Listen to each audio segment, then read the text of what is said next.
Professional networking platform LinkedIn has denied reports of a data breach that allegedly comprised the data of more than 700 million users. In a note posted on its website, the company said, our teams have investigated a set of alleged LinkedIn data that has been posted for sale.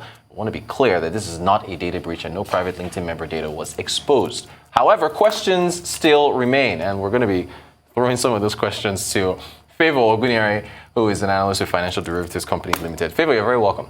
Thank you for having me. So do we believe LinkedIn, or do we believe, what was the name of that company? Let's put up the report summary that we have here. I think it was a privacy firm that came out and said that the breach happened. Anyway, help us out. What's going on? Because a lot of us are on LinkedIn. So what's happening? Okay, so the story here is that earlier this week, it was discovered that the data of about 700, just like you said, 700 million LinkedIn users were exposed, and that data includes phone numbers, email addresses, physical addresses, and then this hacker or the person in possession of this data wants to sell this on the dark web, and has even gone ahead to release about 1 million records. And then people have confirmed that this data is actually accurate and up to date. So what that means is that even 1 in 7 LinkedIn users in this room right now are probably victims. And then the news that surfaced initially was that it was a data breach, but LinkedIn came on and said, no, it's not a data breach because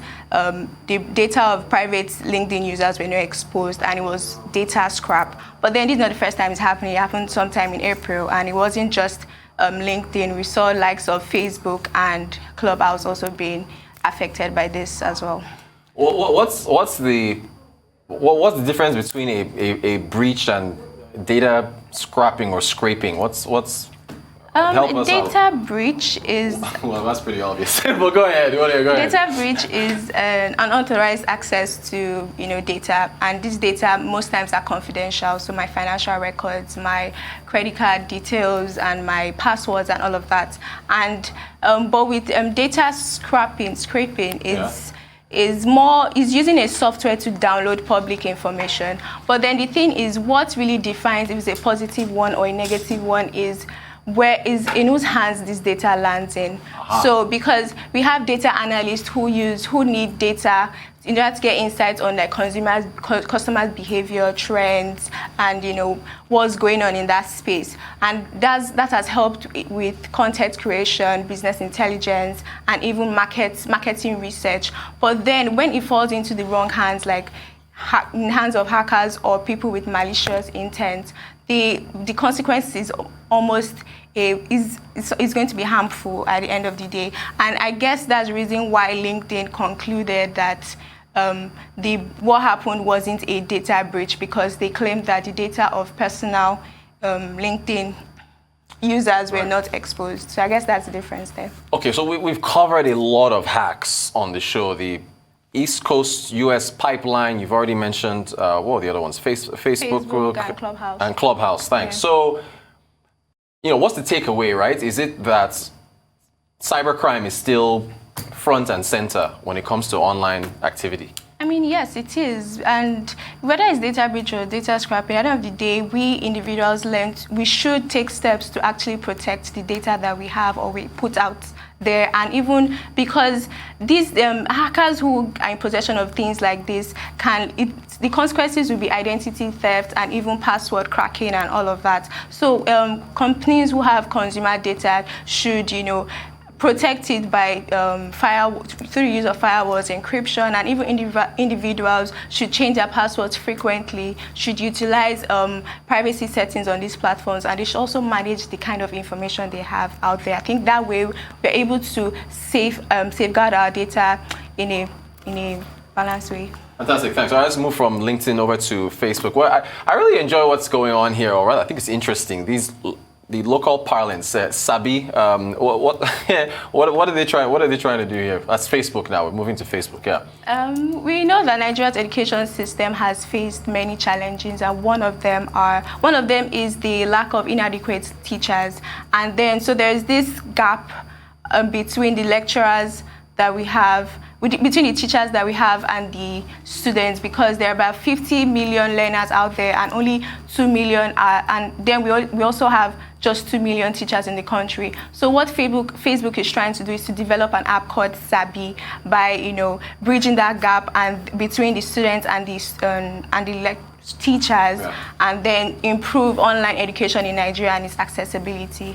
How effective are, in your view, funny enough, we had a, earlier this week, it was this week, it was early this week, we had there was a special report we did where, I think it was in Makoko, there was a book drive. Sheito Atigari, our Rise correspondent, covered it, where there was a book drive to try to get books to underprivileged individuals in society. How effective, that was physical, right? Physical books being transported over there. But how effective are apps in scaling education, I guess, in our climb as well? Well, we're in a digital world and things are moving really fast, and technology has played its part in education as well. So they've helped to bridge that communication gap. They've provided access to a lot of information, even to the same information. Maybe in a situation where I wasn't able to access it because I was sick, or because the kind of lecture I didn't have access to qualified teachers or something. So they've helped to bridge that gap. But then looking at the category of underprivileged or people with low income, the thing is they don't have access to proper education. Their education centers probably don't even have like chalkboards or whiteboards or things like that. So that transition to educational apps will be quite difficult, but then it has its advantages as well, but transition will be difficult.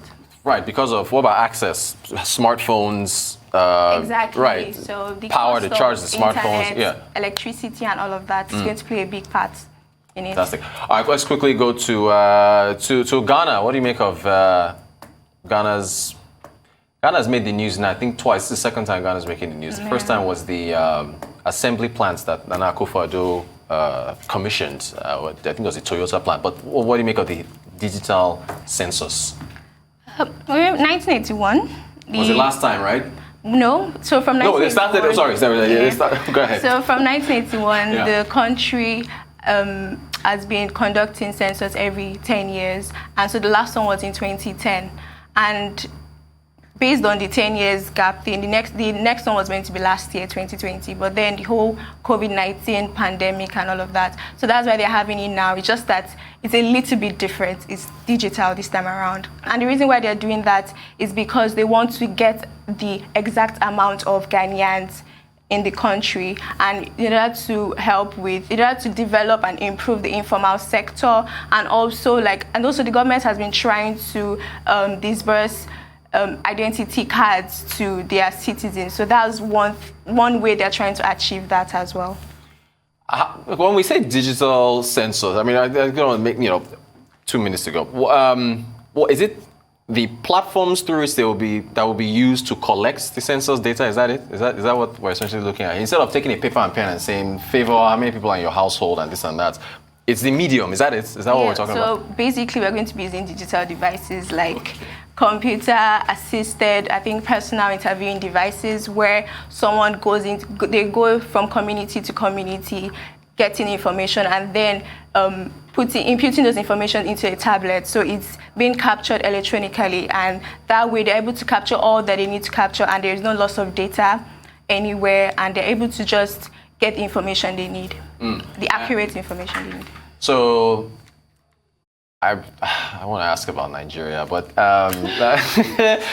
so it's South Africa now, Ghana. Yeah. Favor, do you see this scaling across Africa? Do you see other African nations? You have a minute to go. Do you see other African nations perhaps picking up and doing it? I mean, if census? If it's successful in other countries, I guess others will want to give it a try, just to, because so many countries don't have updated data. Yeah, like us. Exactly. So if it's successful, we could. I mean, hopefully. I want to make sure that FDC will bring you back to go over it if we actually get that going. I think some funds have been allocated for the census here in Nigeria, but we'll see how that works out. Favor Ogunari, analyst with Financial Derivatives Company Limited. Thank you for taking us through LinkedIn, Facebook's education app, and of course, Ghana's digital census. Appreciate your insights.